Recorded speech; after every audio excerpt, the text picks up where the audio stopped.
네, 이번 부흥에 인도하신 목사님 얘기를 잠시 좀 드렸습니다마는, 이 주성민 목사님이 말씀하신 많은 말씀들 가운데 특별히 어머님의 기도가 제 마음속에 굉장히 감동이 되었었습니다. 그 어머니는 이제 목사님 사모님이시죠. 이제 말기암 환자로 정말 그 사투를 벌리시는 가운데 계셨습니다. 병원에서 이제 그 젊은 이 주 목사님은 병원에서 침대 밑에 그 조그만 보조 침대에서 잠을 주무시곤 했는데, 매일같이 이 아들에게 손을 얹고 어머니 기도해 주시는 것을 즐거움으로 알았습니다. 그런데 말기 암 환자가 되셔서 이제 몸을 움직일 수가 없고 침대에서 내려올 수 없는 상황이 되었습니다.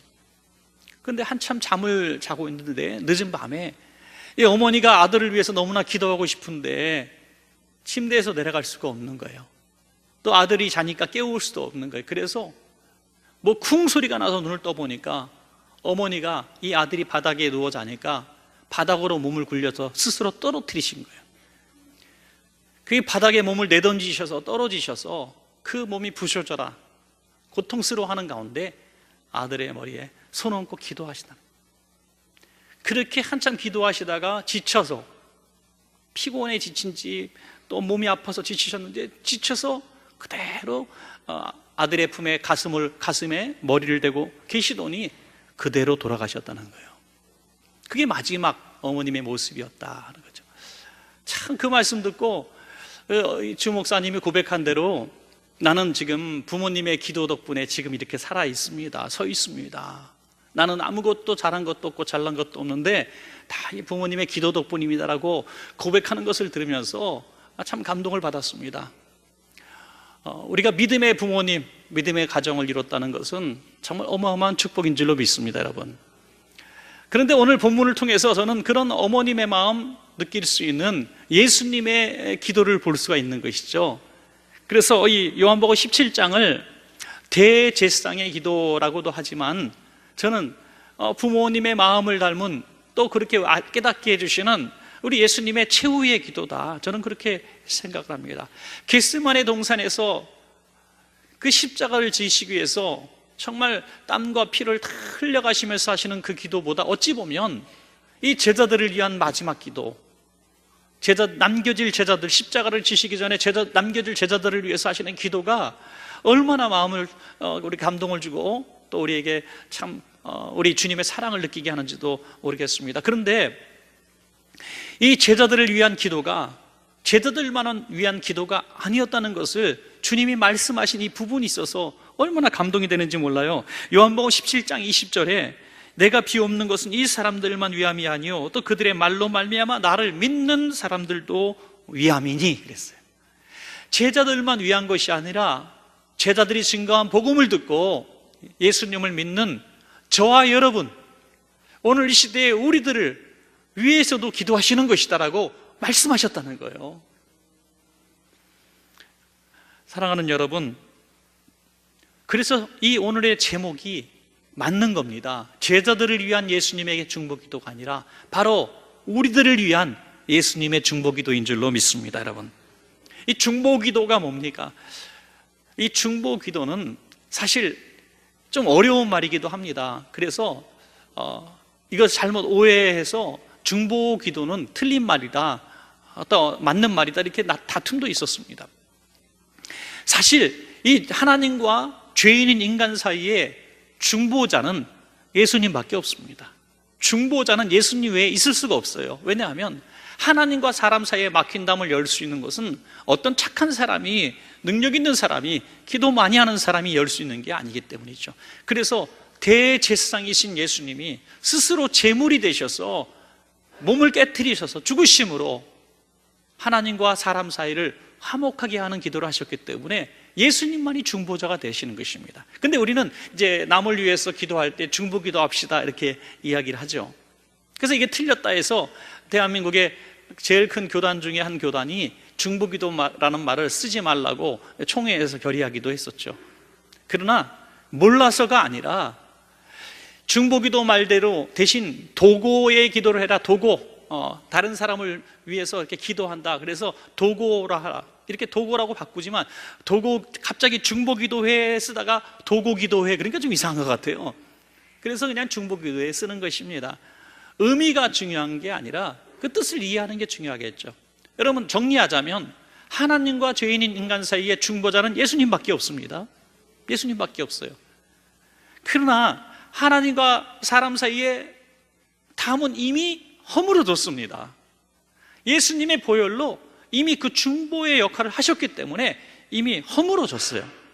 이제는 누구든지 예수님 피를 의지하면 하나님 앞으로 나갈 수 있게 됐어요. 그렇다면 이렇게 생각해 볼 필요가 있습니다. 우리는 예수님의 피를 의지하고 성도를 위해서 기도할 수 있다는 거죠. 중보자는 될 수 없지만 중보자가 열어놓으신 그 통로를 통해서 우리 하나님 앞에 다른 사람을 위해서 기도할 수 있는 길이 열렸다고 저는 그렇게 믿습니다. 우리의 이름으로 기도하는 게 아니라 예수의 이름으로 우리는 기도하기 때문에 중보적인 기도가 적어도는 틀리지 않다 이렇게 생각을 합니다. 너무나 감사한 것은요, 지금 이 어머니가 나를 위해서 기도해 줬다, 이게 참 감동이 되지만 많은 분들이 믿지 않는 부모님을 이렇게 생각하는 분들도 계실 거예요. 믿지 않는 부모님들 나를 위해서 기도할 리가 없죠. 그래서 참 마음이 아픈 분들도 있을 거예요. 그러나 이 세상에 그 누구도 나를 위해서 기도해 주는 사람이 없다고 해도 우리는 슬퍼할 필요가 없습니다. 우리 이 세상에 버려진 고아라 할지라도 슬퍼할 필요가 없습니다. 왜냐하면 예수님께서 지금 나를 위하여 기도하고 계시기 때문이죠. 성령님으로 말미암아. 로마서 8장 26절에 이와 같이 성령도 우리 연약함을 도우시나니 우리는 마땅히 기도할 바를 알지 못하나 오직 성령이 말하시는 탄식으로 우리를 위하여 친히 간구하시느니라 말씀하고 있습니다. 말할 수 없는 탄식으로 하나님, 우리 이 아들, 하나님 이 딸, 원천교회 이 자녀들 하나님 불쌍히 여겨 주옵소서. 예수님이 이렇게 성령님으로 우리 임재하셔서 우리 위해서 기도하고 계신다는 것입니다. 그 기도의 능력을 의지하신다면 그 기도의 능력도 우리 삶 가운데 나타나게 될 줄로 믿습니다, 여러분. 자, 예수님이 우리를 위해서 기도하신 것은, 예수님의 중보기도는 예수님의 소원이기도 해요. 우리가 자녀를 위해서 기도할 때 부모님의 소원을 가지고 기도하잖아요. 그것처럼 예수님도 예수님의 소원을 가지고 우리를 위해서 기도합니다. 그러므로 예수님의 중보기도를 보면서 우리가 참 유심히 살펴볼 필요가 있는 것은 예수님이 날 위해서 이렇게 기도하셨구나, 이게 아닙니다. 예수님이 내가 이렇게 살아가기를 소원하시는구나, 할렐루야, 그걸 봐야 되는 거죠. 예수님이 날 위해서 기도하신 제목이 이루어지기를 원하지만 예수님의 소원이 무엇인가, 그것부터 아는 것이 너무나 중요합니다. 그걸 알아야, 그 소원을 알아야 그 소원대로 살려고 우리가 노력하게 될 것입니다. 먼저 첫째는 우리가 하나 되기 위해서 기도하셨습니다. 하나 되게 하소서라고 기도하셨습니다. 요한복음 17장 11절에 보면 거룩하신 아버지요, 내게 주신 아버지의 이름으로 그들을 보존하사 우리와 같이 그들도 하나가 되게 하옵소서. 예수님께서 십자가 지시기 바로 직전에 왜 이런 제자들을 위해 기도를 하셨을까요? 제자들이 하나 되지 못했기 때문이죠. 예수님은 메시아로 이 땅에 오신 것이 이제 그 당시에 밝혀져서 많은 사람들이 왕으로 삼으려고 했던 그런 상황이었습니다. 그래서 이미 서열 정리를 하려고 다툼이 있었습니다. 예수님이 왕이 되시면 너는 뭐하고, 너는 무슨 장관하고, 너는 무슨 장관하고, 이렇게 싸우고 있었습니다. 또 야고보와 요한의 어머니는 예수님을 찾아와서 부탁을 미리 합니다. 뭘 싸갖고 왔는지 모르겠어요.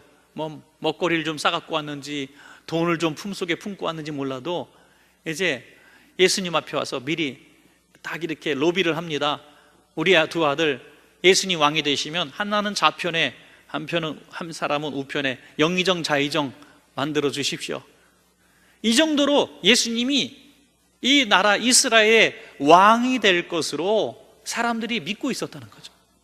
그러니 다툼이란, 여러분 집안이 굉장히 부유해지기 시작하면요, 부유하지 않을 때보다 너무너무 행복하고 서로 사랑하고 그럽니까? 아니잖아요. 갑자기 뭐가 많아지면요 다툼이, 동업할 때도 친구 3명이 동업을 했다고 합시다. 동업을 해서 어려운 가운데 막 하면요, 적자가 나고 손해가 나면 서로 막 더 열심히 일하고 그래요. 그런데 돈이 많이 벌어지기 시작하면 누가 더 많이 돈 버는데 역할을 했냐 이거 갖고 싸우기 시작해요. 야, 똑같이 가져가는 거 그렇다야. 너는 열흘 나고 나는 30일 나왔는데 내가 더 가져가야지. 다툼이 난다는 거예요. 친구 다 깨진다는 거죠. 여러분, 오늘 제자들이 3년 동안 고생할 때는 서로 의지하고 위해줬는데 예수님 왕이 되니까 다툼이 일어나기 시작하는 것입니다. 다툼의 이유가 뭡니까? 하나님의 뜻을 몰랐기 때문이죠. 하나님의 계획을 알았더라면, 십자가 지시는 계획을 알았더라면 다 그들이 주님 앞에 겸손하게 왔을 것입니다. 하나님의 계획, 다시 말해서 성령 충만한 사람만이 하나 될 수 있다는 얘기입니다. 성령 충만의 아버지의 뜻을 알 수가 있다는 것입니다. 그래서 예수님이 이렇게 기도하지 않습니까?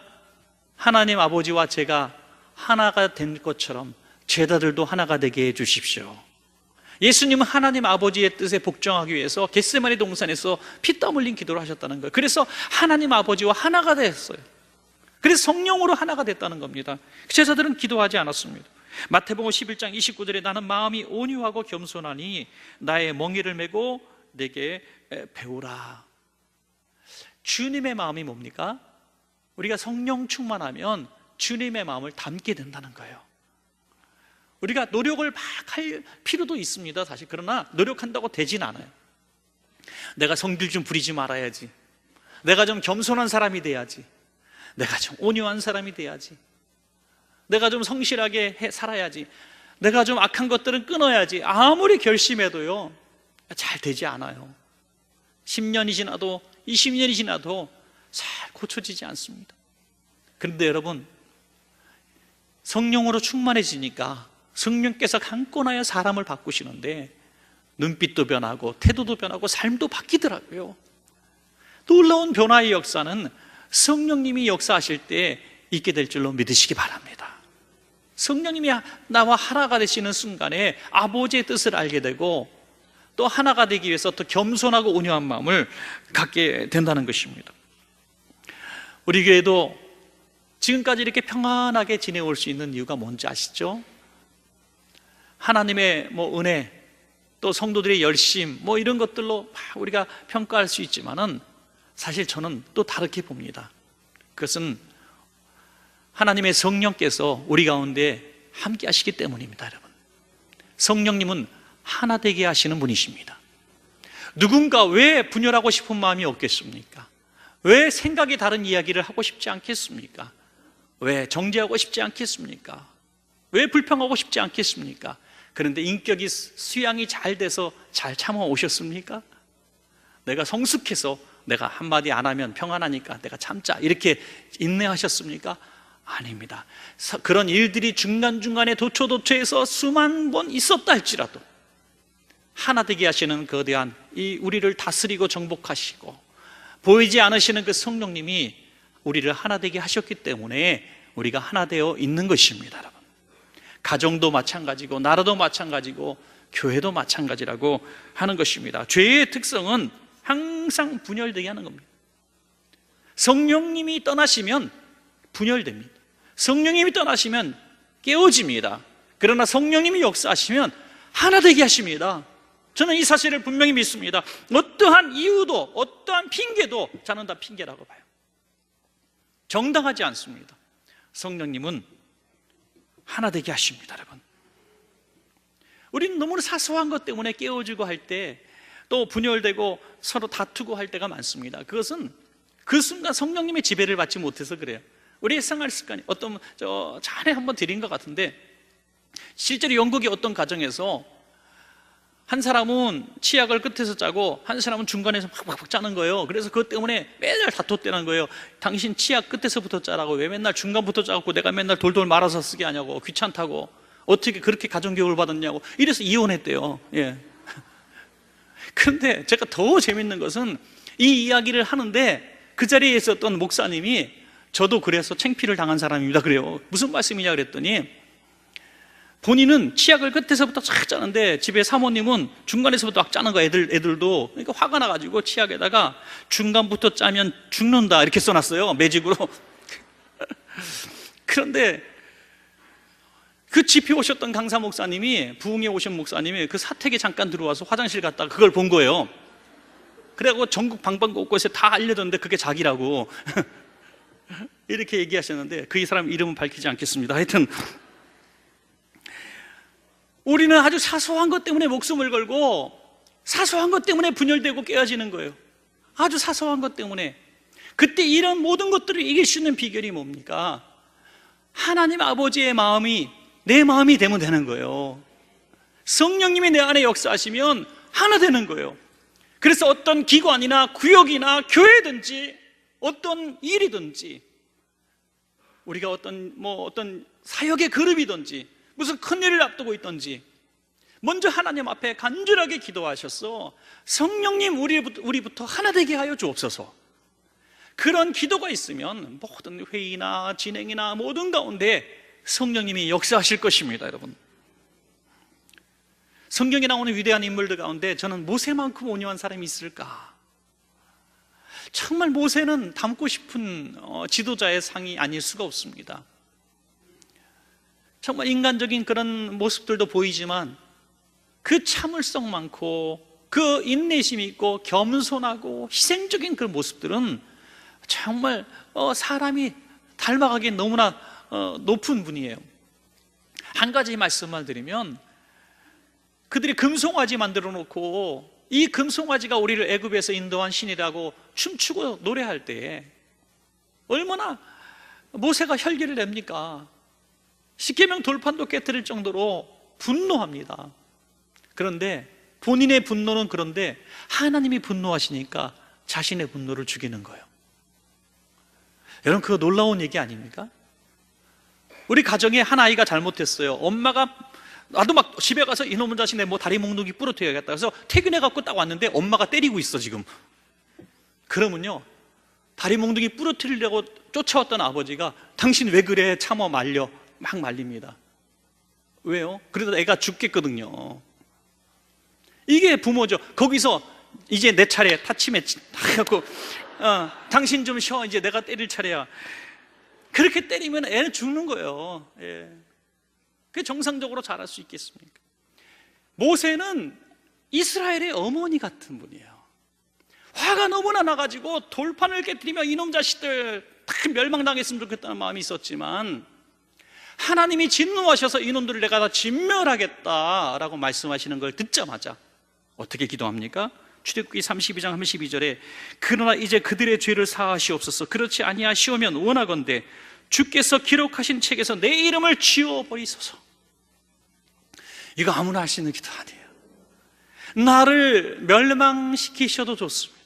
나는 지옥 가도 좋습니다. 이 백성 한 번만 용서해 주세요. 한 번만 용서해 주세요. 얼마나 희생적인 기도입니까? 그들이 모세에게 해준 게 뭐가 있다고? 실망과 근심뿐이죠. 부모 마음 아닙니까? 자식이 부모한테 뭘 잘해준 게 있어서 희생합니까? 아니에요. 그게 부모의 마음이죠. 이 어머니의 마음을 가진 모세는 하나님의 마음을 닮았습니다. 성령 충만한 사람입니다. 이런 성령 충만한 사람이 희생하는 사람이고 겸손한 사람이고 중보기도 할 수 있는 자격자인 것입니다. 여러분, 사랑하는 여러분, 우리는 성령 충만하셔서 하나되게 하소서라는 주님의 소원도 이루어드리고 하나되게 하시는 데 쓰임받는 성령의 사람 되시기를 주의 이름으로 축복합니다. 두 번째로, 주님의 기쁨이 충만하게 하옵소서라고 기도했습니다. 주님의 기쁨. 요한복음 17장 13절에 지금 내가 아버지께로 가오니 내가 세상에서 이 말을 하옵는 것은 그들로 내 기쁨을 그들 안에 충만히 가지게 하려 함이니이다. 여러분, 예수님의 기쁨을 우리가 누리면은 어떤 상황과 형편 가운데서도 우리 기쁨을 빼앗기지 않을 수 있습니다. 그래서 빌립보서 4장 4절에 주 안에서 항상 기뻐하라. 내가 다시 말하노니 기뻐하라. 어디 안에서요? 주님 안에서.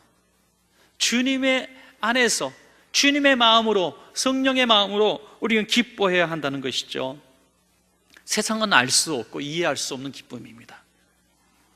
이 기쁨은 주님께서 주시는 기쁨이기 때문에 누가 뭐라고 해도 빼앗기지 않습니다. 이번에 우리 교회에서 노회를 했습니다. 여러분 아시는 대로 우리 노회 목사님들이 130여 명 이렇게 오셔서 1박 2일로 정말 회의를 잘 하고 가셨는데요, 우리 목사님들로부터 제가 칭찬을 너무너무 많이 들었어요. 이번엔 특별히 더 많이 들은 것 같아요. 왜 이렇게 칭찬을 많이 들었나 했더니 역시 먹고 잘 대접받으니까 칭찬하더라고요. 너무 식단이 아름답고 또 우리 성도님들이 너무 단식도 잘 준비해 주시고 이렇게 정성스러운 대접을 받아본 적이 거의 없다는 거죠. 저도 노회를 많이 다녀봤죠. 저도 이제 목회 사역한 지 거의 25년, 6년 이렇게 된 것 같은데 노회를 20년 이상 다녔죠. 그렇지만 그 사이에 많은 대접을 받았지만 단연컨대 우리 원천교회 대접이 최고였어요. 너무너무 멋있어요.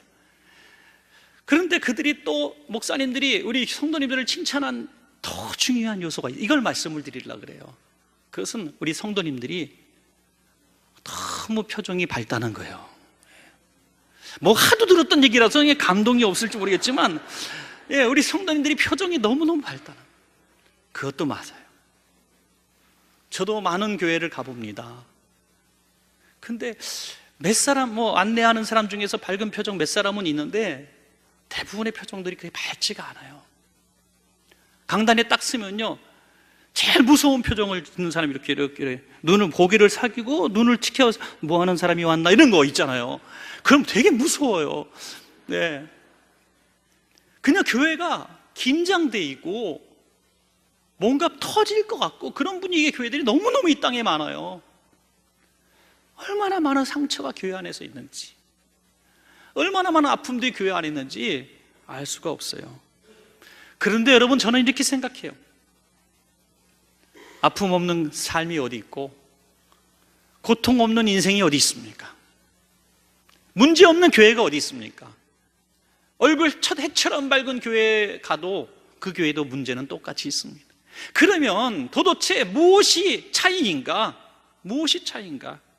주님의 기쁨이 충만하게 임재한 교회와 주님의 기쁨을 누리지 못하는 교회의 차이다 믿으시기 바랍니다. 상황이 바뀌고 호전되고 화해가 이루어졌다고 해서 교회의 기쁨이 충만한 게 아니에요. 스데반 집사님은 돌에 맞아 죽어가면서도 천사의 얼굴을 했어요. 천사의 얼굴, 해처럼 밝은 얼굴을 했다는 거예요. 우리 목사님들이 저한테 그런 말씀을, 원천교회 교인들은 이렇게 얼굴이 천사 같냐고. 그래서 천사도 부류가 여러 가지가 있어요. 천사도 어떤 천사를 말씀하시는지 몰라도 얼굴 천사가 있고요, 몸매 천사가 있고 또 인종별로 천사가 다 다르고요, 천사의 역할이 다르죠. 그래서 어떤 천사를 말씀하십니까? 그분들의 인정하는 천사는 은혜에 충만하다 이거예요. 은혜 충만. 죄송합니다, 안내위원들, 이게 천사라 그래서 내가 미모가 그렇게 뛰어난다 이렇게 착각하셨는데 잠깐, 그게 아니고 너무 우리 안내위원들 영접하는 분들이 은혜가 있어요. 얼굴이 그렇게 얘기하시는 거예요. 얼굴이 너무 밝다는 거예요.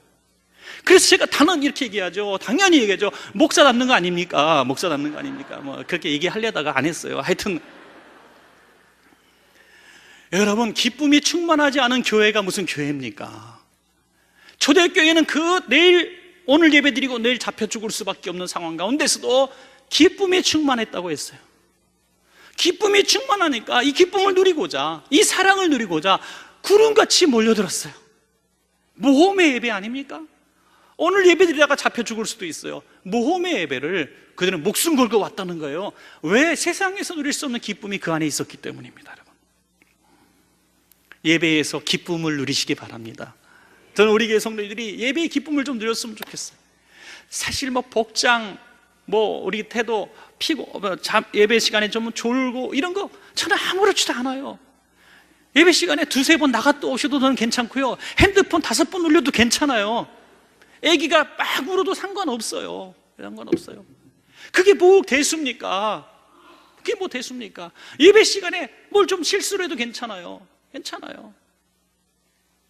정말 중요한 것은 이 예배에서 주님이 임재하셔서 우리 예배를 인도하시고 이 예배를 통해서 주님을 경험하는 이 예배, 주님을 만나는 체험하는 이런 예배가 우리에게 기쁨을 주는 것입니다. 여러분, 교회에 오셨습니까? 주님 만나러 오시지 않았습니까? 여러분, 예배 왜 드립니까? 주님께 예배를 드리고 주님의 은혜를 누리기 위해서 오시지 않았습니까? 우리의 삶에 가장 중요한 것은 예배고, 이 예배의 가장 중요한 이유는 주님을 만나는 것입니다. 주님을 만나면 세상에 줄 수 없는 최고의 기쁨과 만족이 우리 가운데 있게 되는 것입니다. 기쁨을 갉아먹고 기쁨을 빼앗아가는 요소를 내가 해결하고 제어하면 기뻐질까? 절대로 그렇지 않습니다. 돈을 보면 행복해질까? 건강해지면 기뻐할까? 합격하고 승진하면 기뻐할까? 아닙니다. 모든 상황과 형편이 바뀌어도 우리는 기뻐할 수 없습니다. 오늘 이 자리에서 우리가 최고의 기쁨을 누릴 수 있습니다. 성령님이 우리 가운데 임재하여 주셔서 내가 주님의 기쁨을 누리게 되면 우리는 천국을 맛볼 수 있는 것입니다. 여러분, 오늘 이 순간에 가장 행복한 가정 되시기 바라고 가장 행복한 성도님 되시기를 주의 이름으로 축원합니다. 마지막 세 번째는 세상에 속하지 않게 하옵소서라고 기도하셨습니다. 이것은 두 가지 어떤 대결 구도라고 보면 되리라고 생각을 합니다. 하나는 세상이 영원할 것처럼 사는 사람의 태도와 하나님 나라를 바라보며 사는 유한한 세상을 살아가는 사람들의 태도, 여기서 오늘 주님의 기도가 이해되어지는 것입니다. 오늘 제자들은 이 땅에서의 삶이 영원한 것처럼, 이 땅의 삶이 최고인 것처럼 여겼습니다. 예수님은 3년 내내 하나님 나라 복음을 증거하셨고 십자가 지식을 말씀하셨는데, 제자들은 이 땅의 삶을 위하여 예수님께 3년을 따라다니는 나름대로의 투자를 한 거예요. 안 맞는 거예요. 이게 안 맞아요. 그래서 예수님은 이렇게 말씀하고 있습니다. 요한복음 17장 9절에 내가 그들을 위하여 비옵나니 내가 비옵는 것은 세상을 위함이 아니요 내게 주신 자들을 위함이니이다. 그들은 아버지의 것이로소이다. 이 하나님의 제자들, 저와 여러분은 하나님 아버지의 소유된 백성인 줄로 믿으시기 바랍니다. 하나님 아버지의 것이에요. 그런데 예수님이 이렇게 고백하는 거예요. 하나님, 이 백성들은 하나님의 것 아닙니까? 저는 이 땅에 중보자로서, 목자로서 하나님의 양들을 위탁받고 내가 이거 사랑하기 위해서 왔습니다. 주님의 소유 아닙니까? 이렇게 기도하는 것입니다. 요한복음 3장 16절에 하나님이 세상을 이처럼 사랑하사 이렇게 말씀하셔요. 이 세상도 보여지는 만물이라기보다 우리 인생들을 말하고 있습니다. 가르치고 있어요. 사람을 사랑하사. 여기서 세상을 위함이 아니오 하는 이 세상은 조금 다른 개념이죠. 이 세상이 영원한 것처럼 살아가는 사람들을 위함이 아니라는 거죠. 주님의 백성, 주님의 소유된 백성들을 위해서 살아가야 된다는 것입니다. 여러분, 우리가 믿음의 생활하면서도 때로는 혼란스러울 때가 있어요. 교회 안에서 우리가 신앙생활할 때는 어디까지 세상에서의 삶에 내가 신앙인의 삶으로 살아야 하는가, 성경 말씀 듣고 착각하고 오해할 때가 많아요. 예수님 따라가려면 다 배도 그물도 버리고 내 재산도 다 버리고 가난한 자들을 위해서 다 주고 내가 주님 살아가며 맨날 말씀 읽고서 또 내가 전도하고 내가 기도하면서 지내야 내가 천국 백성이 되는가? 이렇게 생각할 수도 있어요. 그래서 세상과 하나님 사이에서 갈등하다가 성결하면서 살겠다고 직장도 그만두고 또 기도원 같은 데 매일 가서 살고 영적인 것만 추구하고 이렇게 살아가는 사람들이, 그건 어제 오늘의 얘기가 아니라 중세 수도사들이 그랬다는 것입니다. 그런데 하나님의 마음은 그것이 아니라는 거예요. 하나님은 우리를 세상에서 빨리 데려가기 위하심이 아니라 이 세상에서 사는 법, 이 세상에서 그 거룩을 지키는 법을 가르쳐주고 싶으셨던 거예요. 우리가 악한 사람들이 승리하고 악한 사람들이 잘 되는 걸 보면서 우리가 질투를 느끼고 원망하게 불평하는 부분이 있어요. 예수 안 믿고 맨날 고사머리 갖다 놓고 돼지머리 갖다 놓고 고사 지내는 사람들이 막 장사가 잘 되고 사업이 잘 되고, 우리는 개업 예배 드리고 그래도 교회 목사님들 모시고 예배도 달마다 드리고 막 그러는데 우리는 잘한대.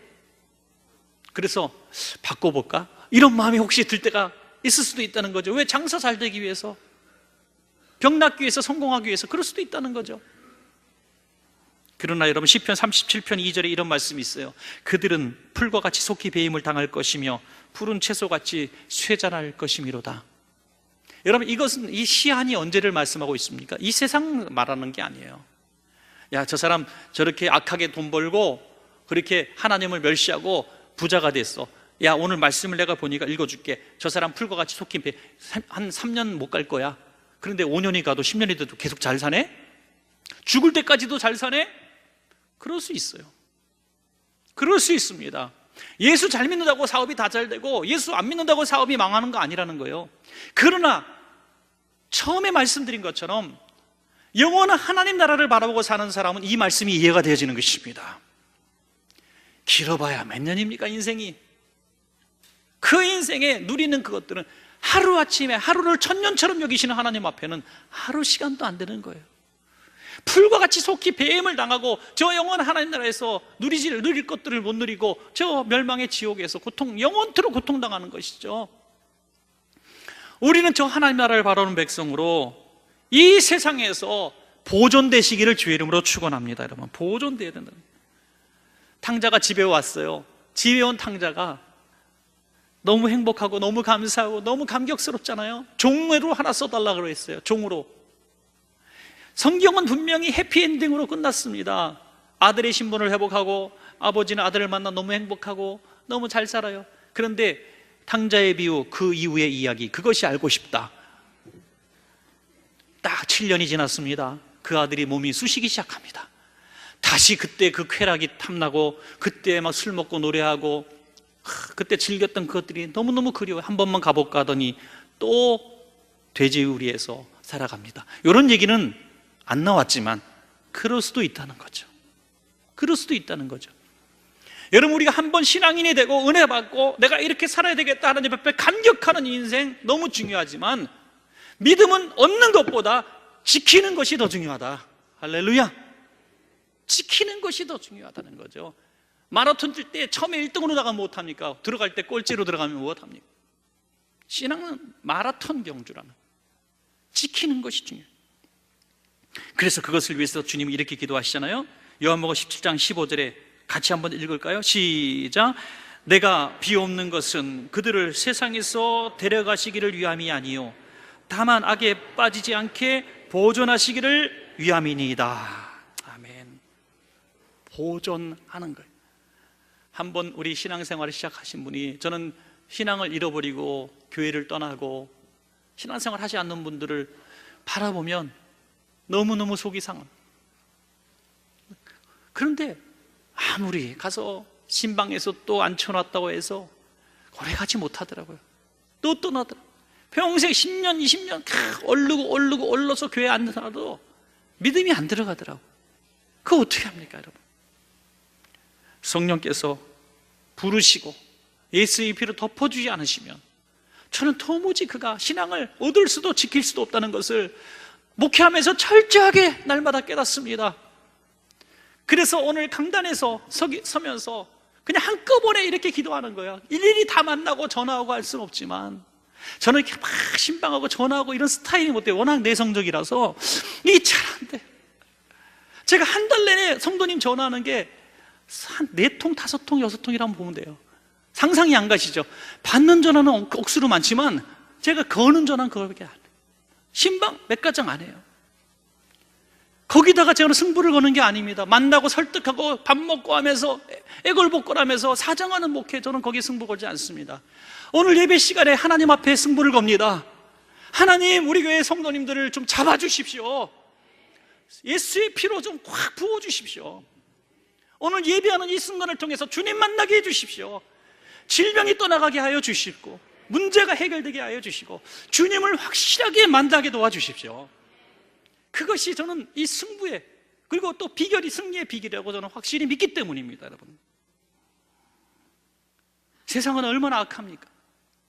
우리 아이들 믿음 좋다고요? 자신하지 마세요. 우리 아이 교회에서 저 학생회장도 하고 청년회장도 한다고요? 또 무슨 찬양대도 하고 봉사도 이것저것 교사도 한다고요? 자신하지 마세요. 자신하지 마세요. 헌신이 믿음이 아니고요. 성경 지식이 믿음이 아니고 몸이 교회였다고 믿음이 아니에요. 성령님이 그 안에 완전히 임재하여 주셔서 그를 이끌지 않으시고, 아니 영원한 하나님 나라 갈 때까지 붙들어 주시지 않으시면 우리 넘어질 수밖에 없어요. 세상은 얼마나 악하고 유혹하고 더럽고 추악한 부분이 너무나 많습니다. 우리가 어떻게 다 감시하고 지키겠습니까? 어떻게 따라다니겠습니까?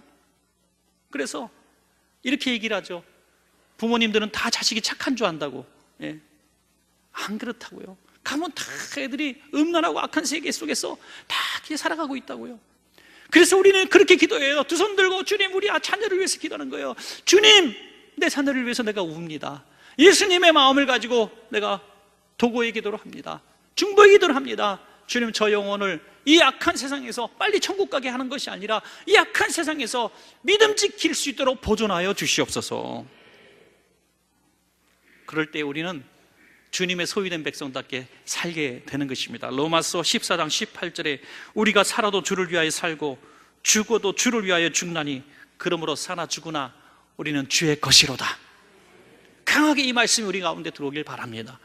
살아도 주를 위해 살고 죽어도 주를 위해 사는 것, 이것이 세상에 속하지 않을 수 있는 가장 강력한 무기가 되는 것입니다. 말씀을 맺겠습니다. 성령님은 지금도 우리를 위해서 간절히 어머니처럼 아버지처럼 기도하고 계세요. 소원을 갖고 기도하고 계세요. 하나님 아버지께 중보 기도하고 계세요. 하나님, 우리 원천교회 성도들 하나 되게 하여 주옵소서. 하나 되게. 하나님, 우리 교회 성도들 기쁨이 충만하게 하여 주옵소서. 하나님, 우리 원천교회 성도들 세상에서 살아갈 수밖에 없지만 하나님 나라 갈 때까지 악에 빠지지 않고 거룩한 백성으로 보존되게 하여 주시옵소서. 이 기도대로 살아가시는 귀한 성도님들 되시기를 축원합니다.